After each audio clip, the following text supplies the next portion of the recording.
بص يا حبيب قلبي، بعد درجه حراره ال 35 انا ما يفرقليش لو انت حرامي كذاب خايل العشره انسان خسيس، مش مشكله.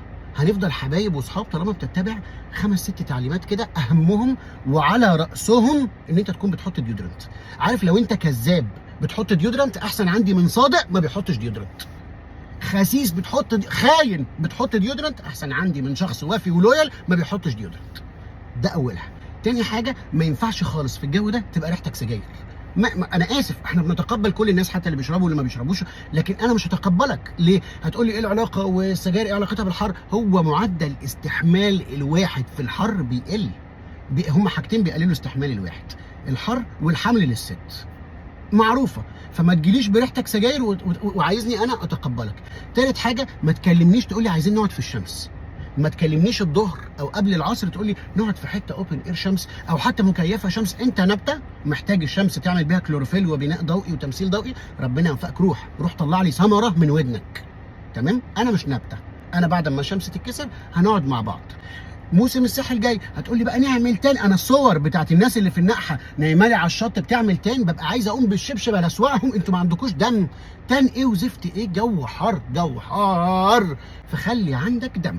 موضوع بسيط، خلي عندك دم. طلبي الوحيد خلي عندك دم. بالنسبه بقى للمديرين في الشغل واجواء العمل في هذه الدرجه، بص هنا كده غير هنا شمس، هنا ظل.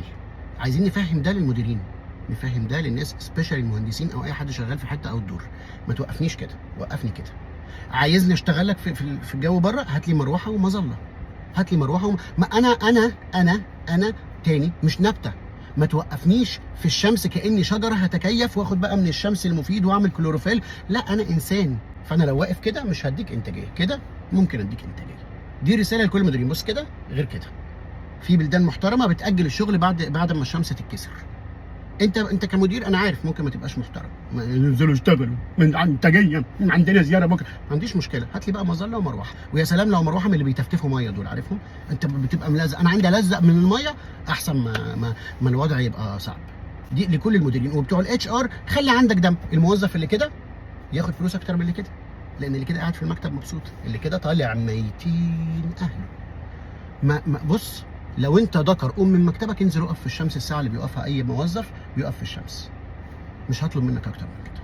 فنراعي حته ان احنا مش نباتات، نراعيها كويس. اصل انا مش حربايه هتغذى بنقطتين ميه وامشي على الصحراء على بطني. انا بني ادم وعندي جلد بحس زيك. لو تقدر تقف كده انزل اقف معانا. بس بالنسبه بقى للعيله، بابا والعيله الجميله، ما تنسوش حاجتكم في العربيه. ممكن ما تطلعش من العربيه غير وانت واخد محفظتك والفلاشه والمفاتيح، عشان لو نسيتها انا مش هقدر في الشمس انزل اجيبها. ليه؟ لان ال5 دقائق اللي انت دايما الحاجه بتبدا، يعني هم ال5 دقائق دول اللي 5 دقائق انزل اتنقح واطلع. خلاص انا يوم برجع عامل زي الكلب الهاسكي في الشمس، عايز انام على البلاط، الجو مش قادر. ليه؟ ما تفتكروا حاجتكم قبل ما تنزلوا. هو انتوا ايه يعني؟ انتوا ايه حاجتكم؟ مفاتيح، فلاش. انا دايما بتبعت يجيب مفاتيح، يجيب فلاشه، يجيب ورق مرمي في العربيه، يركن العربيه كويس. اعملوا الاربعه قبل ما تطلعوا، او اخرجوا بالليل، ولما ترجعوا بالليل قولوا لي بقى وليد انزل اتشقلب، وليد نسينا العربيه في الزمالك، انزل اركنها في المعادي بالليل. واي حاجه هنوحد بقى الكلمه بتاعت بالليل. حد عايز يقابلك بالليل، مشوار عايز تخلصه بالليل.